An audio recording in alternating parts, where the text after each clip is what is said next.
কাশ্মীরের পহেলগাঁওয়ের ঘটনার প্রতিবাদে ধর্ম প্রসারের উদ্যোগে পুরুলিয়া শহরে ট্যাক্সি সন্ত্রাসবাদী হামলায় নিহতদের প্রতি শ্রদ্ধা জানিয়ে প্রদীপ প্রজ্বলন এবং পুষ্পার্ঘ্য অর্পণ করা হয়। উপস্থিত ছিলেন পুরুলিয়া ভারত সেবাশ্রম সংঘের মহারাজ। এই ঘটনার প্রতিবাদকে কেন্দ্র করে এবং রাজ্য দুই সরকারের বিরুদ্ধে ক্ষোভ জানান সংস্থার অন্যতম কার্যকর্তা তথা বিজেপি নেতা গৌতম রায়। তিনি হুঁশিয়ারি দিয়ে বলেন, যেভাবে হিন্দুদের বেছে বেছে নিধন করা হয়েছে, আগামী দিনে হিন্দুদের দেবদেবীর হাতে অস্ত্র রয়েছে, তার প্রয়োজনে অস্ত্র নিয়েও পথে নামবেন বলে তিনি হুঁশিয়ারি দেন। এদিনের সন্ধ্যায় পাকিস্তানের জাতীয় পতাকা পুড়িয়ে পাকিস্তান মুর্দাবাদ স্লোগান দিয়ে পতাকায় জুতো মেরে ধিক্কার জানানো হয়। গৌতম রায় হুঙ্কার দিয়ে বলেন, আগামী দিনের ঘটনার প্রতিবাদে সকলকে জেগে উঠতে হবে। হিন্দুদের দেবদেবীদের হাতে অস্ত্র রয়েছে, তাই আগামী দিনে অস্ত্র নিয়ে পথে নামতে হবে। ব্যুরো রিপোর্ট, জজবা 24 বাংলা।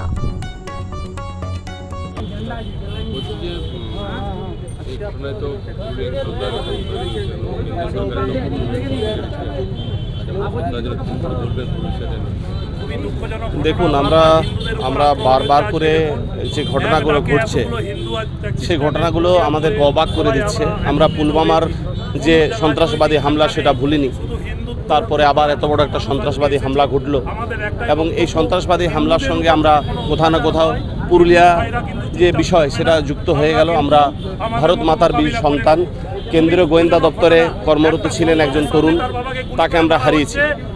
তো আমরা বারবার করে ভাই গৌতম বলছিলেন তার কথায়, আমরাও সেই কথাই বলছি যে কেন্দ্রীয় সরকারের কাছে আমরা অনুরোধ করব যে এই যে সন্ত্রাসবাদী যে হামলা হয়েছে এবং যাদের প্রাণ গেল তাদের আত্মার শান্তি সেদিনই পাবে যদি আমরা যারা সন্ত্রাসবাদী যারা হামলা করেছে তাদের উপরে যদি আমরা উপযুক্ত শাস্তি দিতে পারি, তাদের যদি আমরা প্রতিশোধ নিতে পারি, তবেই তার আত্মার শান্তি পাবে, না হলে তার আত্মার শান্তি পাবে না। দাঁড়িয়ে বারবার করে খুঁজে শুধুমাত্র হিন্দুদেরকে নিধন করা হচ্ছে, সেটা মুর্শিদাবাদ হোক, সেটা মালদা হোক, সেটা কাশ্মীর হোক, সারা ভারতবর্ষ জুড়ে হিন্দু নিধন যজ্ঞ চলছে। আমরা চাই হিন্দুরা সুরক্ষিত থাকুক। কেন্দ্র সরকার বা রাজ্য সরকার উভয় সরকারের দায়িত্বই হচ্ছে হিন্দুদেরকে সুরক্ষিত থাকা। এটা হিন্দুস্তান, এটা হিন্দুদের দেশ, সনাতন ধর্মের দেশ। তো সনাতন ধর্মে যারা বিশ্বাস করে, যারা হিন্দু ধর্মে বিশ্বাস করে, তাদেরকে সুরক্ষা দেওয়ার দায়িত্ব প্রশাসনের। আমার মনে হয় কোথাও না কোথাও আমাদের রাজ্য সরকারকেও আমরা বলবো যে আমরা দেখেছেন মালদা মুর্শিদাবাদে কিভাবে হিন্দুদের উপরে আক্রমণ হয়েছে, অত্যাচার হয়েছে, খুন হয়েছে। আমার মনে হয় যে কেন্দ্র সরকারের ভূমিকা অবশ্যই আছে। যে আমাদের সম্মানীয় অমিত শাহজি গেছেন, কাশ্মীরে বৈঠক হয়েছে এবং আমরা আশা করব খুব দ্রুত এই সন্ত্রাসবাদীদের খতম করা হবে এবং উপযুক্ত পদক্ষেপ নেওয়া হবে।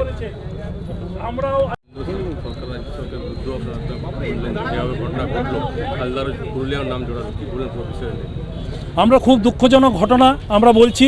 হিন্দুদের উপর এইরকম আক্রমণ হলে আমরা হিন্দুরা ছেড়ে কথা বলবো না, সেটা যেই সরকারই হোক। যেই সরকার হিন্দুত্বকে রক্ষা করতে পারবে না, সেই সরকারের ভারতবর্ষে রাজত্ব করার কোনো ক্ষমতা নেই, অধিকার নেই। এই বার্তাটা আমরা দিতে চাইলাম। হিন্দুদের উপর আক্রমণ হলেই হিন্দু সমাজ কিন্তু রুখে দাঁড়াবে, সেদিন কিন্তু কোনো সরকারকে মানবে না হিন্দু সমাজ। আপনারা হিন্দু সমাজকে রক্ষা করুন, নতুবা হিন্দুরা হিন্দুদিককে রক্ষা করবে। তার জন্য দরকার হলে আমাদের দেবদেবীরা যেমন অস্ত্র ধরেছে অসুরকে নিধন করার জন্য, আমরাও সেই অস্ত্র ধরে অসুরকে নিধন করব। হিন্দুত্বকে আমরা রক্ষা করব, হিন্দু মা বোনের ইজ্জত সম্ভ্রম রক্ষা করব, হিন্দু সন্তানদের ইজ্জত আমরা রক্ষা করব, হিন্দু সন্তানদের জীবন আমরা রক্ষা করব। তাই শপথ আমরা এই পুরুলিয়ার রাজপথে করে গেলাম।